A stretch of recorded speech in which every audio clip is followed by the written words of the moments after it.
Bonjour à tous, je vous souhaite vraiment la bienvenue sur ma chaîne YouTube.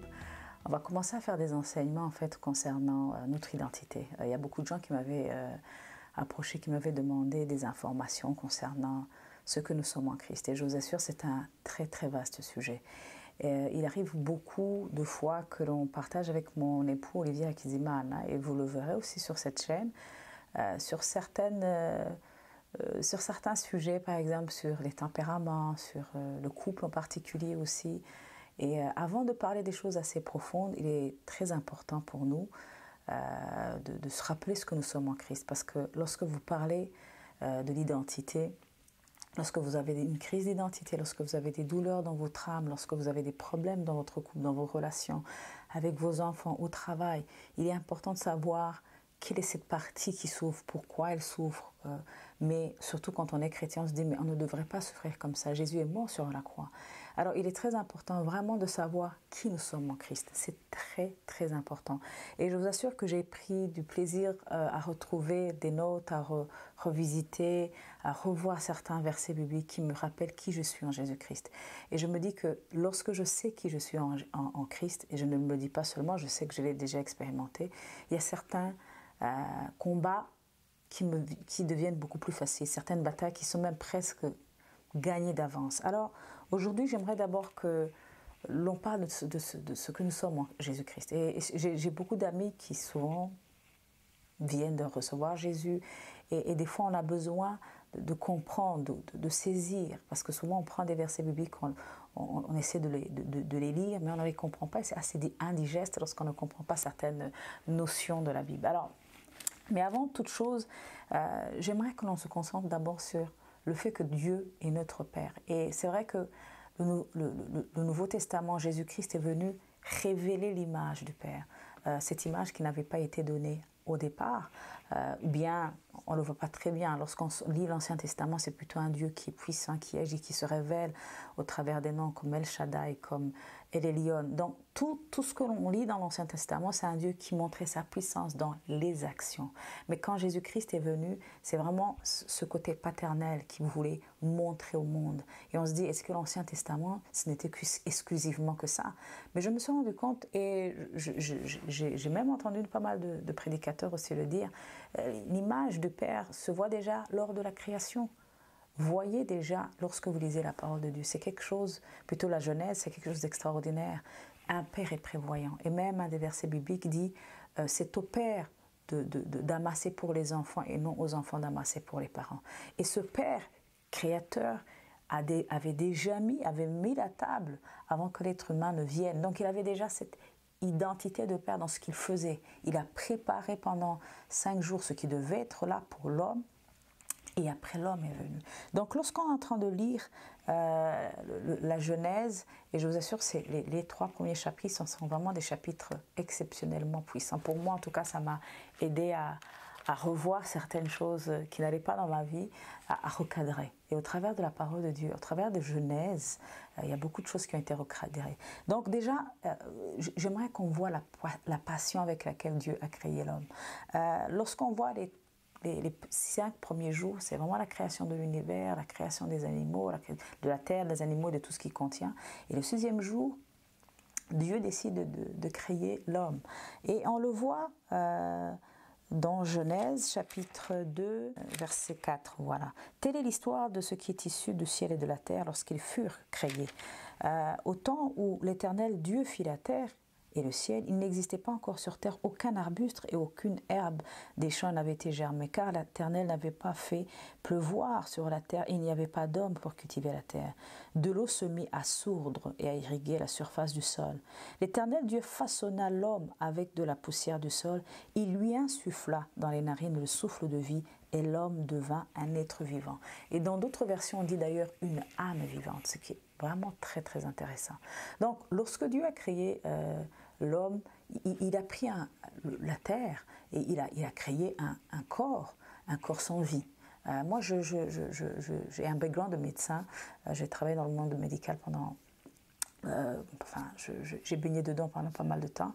Et je sais que lorsque un anesthésiste est en train de réveiller, de prendre en charge son patient, la première personne que l'anesthésiste, que le patient voit, c'est l'anesthésiste.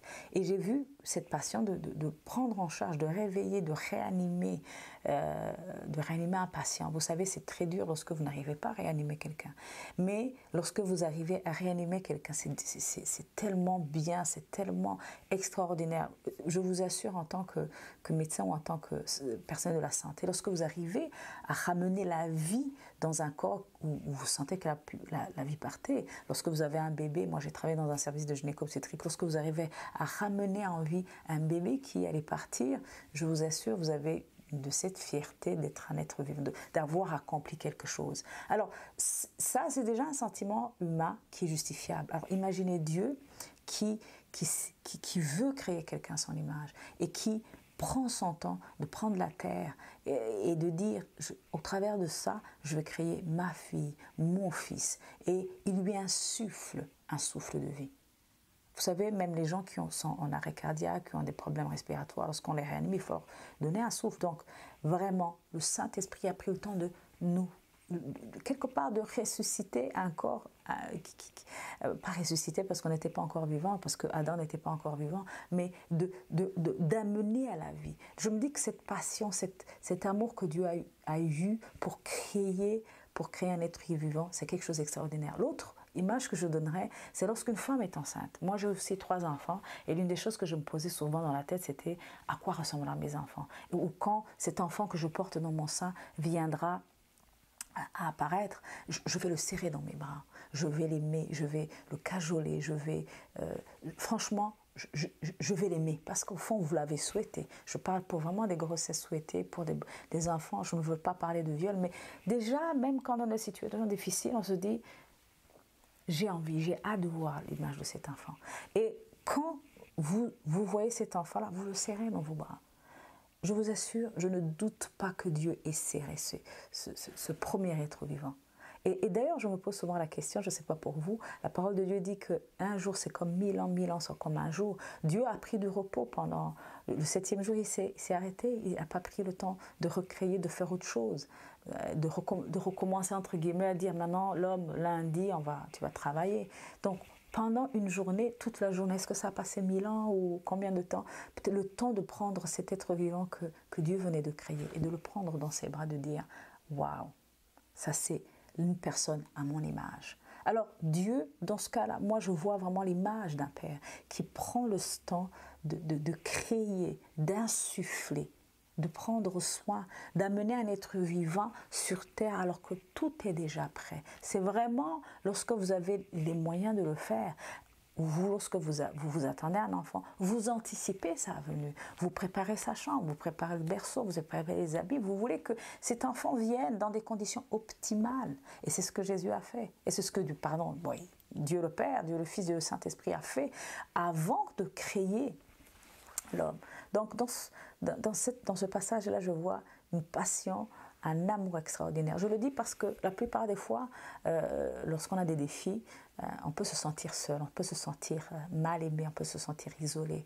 Et même émotionnellement, on se pose des questions en se disant vraiment, est-ce que Dieu a voulu que je vienne sur terre? Mais déjà, en voyant la création du premier être humain, on voit l'amour, la passion que Dieu a pour l'humanité et a toujours eu pour l'humanité. Et même quand l'homme avait péché, il a toujours poursuivi l'homme pour pouvoir le sauver, pour retrouver en fait cette personne qu'il avait créée à son image. Et c'est pour ça que quand Jésus-Christ est venu sur la terre et qu'il est mort pour nos péchés, il est écrit qu'il nous a rachetés, parce qu'on rachète quelque chose qui était déjà à soi. Dans d'autres termes, c'est comme si on me volait un de mes enfants en se disant, écoute, Nathalie, le prix que tu dois payer, c'est celui-là. Je suis prêt à payer n'importe quoi pour retrouver mon enfant si on l'a kidnappé. Donc c'est ce que Dieu a fait. Il a payé du sang de son Fils pour pouvoir te retrouver. Donc tu as de la valeur. Peu importe les circonstances dans lesquelles tu es peut-être né, peut-être tu te dirais je suis né d'une grossesse non désirée, d'un viol, peut-être que je suis parmi les cadets, donc on m'a dit que je suis né par accident.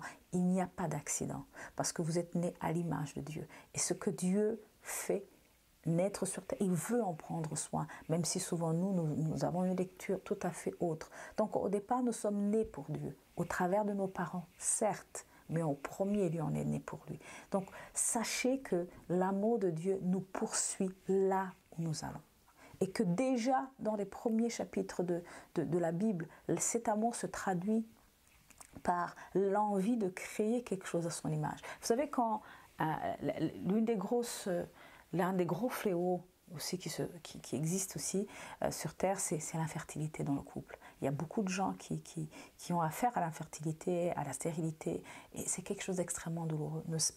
Vous voulez partager avec votre conjoint, votre conjointe, votre mari, votre femme, vous voulez pérenniser quelque part votre amour, et vous voulez que cet enfant qui naîtra soit quelque part votre image et l'image de votre épouse ou époux.